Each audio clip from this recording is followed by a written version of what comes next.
Time भाई साहब जी 6:07।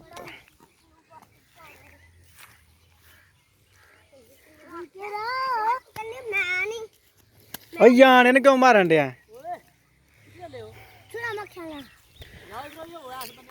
छड़ सिमड़ी जाने मारना मैं तेरिया पसलियां भन छड़नियां भिंडियां किन्नियां क अच्छा मैं क्या बाबा खा लेंगे जी ਇਹਦਾ ਕੀ ਸਿਸਟਮ ਹੈ ਹਾਂ ਇੱਕ ਨਾ ਭੰਨੀ ਪਾਣੀ ਨਿਕਲੀ ਹੈ ਤੇ ਬਹੁਤੀਆਂ ਵੱਡੀਆਂ ਨਾ ਖਾਓ ਨਿੱਕੀਆਂ ਥੋੜੀਆਂ ਖਾ ਲਓ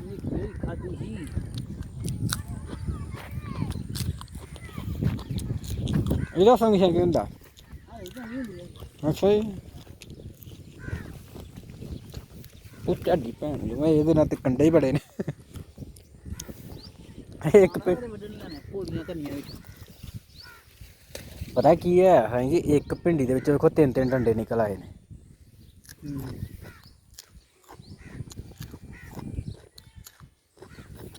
बहुतियां दाखड़ियां ना सर हैं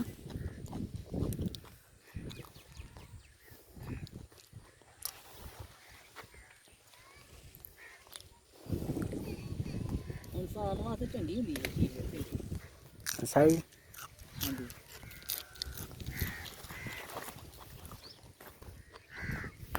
क्योंकि मैं हिसाब लाया था कि खर्चा जमा से भी उन्ना ही टाइम लगता है ते उंज भी जमा होए फिर भी उन्ना ही टाइम लगता है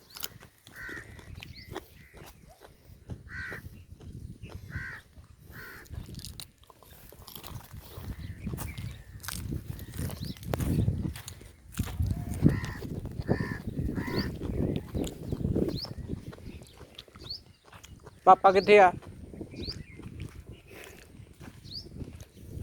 साने भी कोई ने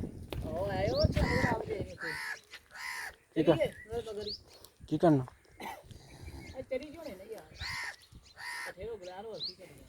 चलो